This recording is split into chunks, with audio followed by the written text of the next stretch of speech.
বারবার কেঁপে উঠছে বাংলাদেশ। ছোট ছোট ভূমিকম্প কি তবে বড় কোনো বিপদের ইঙ্গিত দিচ্ছে? রাজধানী ঢাকাসহ আশেপাশের এলাকায় আবারও অনুভূত হলো ভূমিকম্পের ঝাঁকুনি। সোমবার ভোর ৫টা ৩২ রাজধানী ঢাকাসহ আশেপাশের কয়েকটি এলাকায় মৃদু ভূমিকম্প অনুভূত হয়েছে। রিক্টার স্কেলে এর মাত্রা ছিল ৩.০। উৎপত্তিস্থল ছিল নরসিংদীর শিবপুরে, ঢাকা থেকে প্রায় ৪৭ কিলোমিটার উত্তর পূর্বে। ভূমিকম্পটির গভীরতা ছিল ১০ কিলোমিটার। মৃদু এই কম্পনে এখন পর্যন্ত কোনো ক্ষয়ক্ষতি বা হতাহতের খবর পাওয়া যায়নি। তবে সাম্প্রতিক সময়ে বাংলাদেশ ও আশেপাশের অঞ্চলে বারবার ভূমিকম্প অনুভূত হওয়ায় নতুন করে সামনে এসেছে বড় ভূমিকম্পের ঝুঁকির বিষয়টি।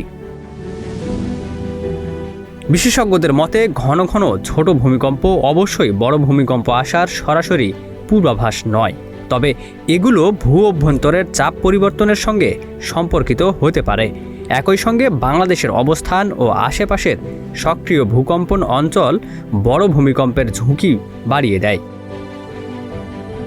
অর্থাৎ আজকের ৩ মাত্রার কম্পন নিয়ে আতঙ্কিত হওয়ার কারণ নেই, কিন্তু এটিকে একেবারে উপেক্ষা করারও সুযোগ নেই।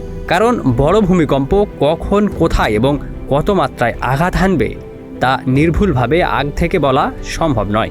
তাই বারবার ছোট কম্পন অনুভূত হওয়ার এই সময়টাকে আতঙ্কের নয়, বরং সতর্ক হওয়ার বার্তা হিসেবেই নেওয়া গুরুত্বপূর্ণ। ঢাকার মতো ঘনবসতিপূর্ণ শহরে ভবন নির্মাণের নিরাপত্তা, জরুরি প্রস্তুতি এবং ভূমিকম্পের সময় করণীয় সম্পর্কে সচেতনতা বাড়ানো এখন সময়ের দাবি। Ekramuzzaman, news flash 71।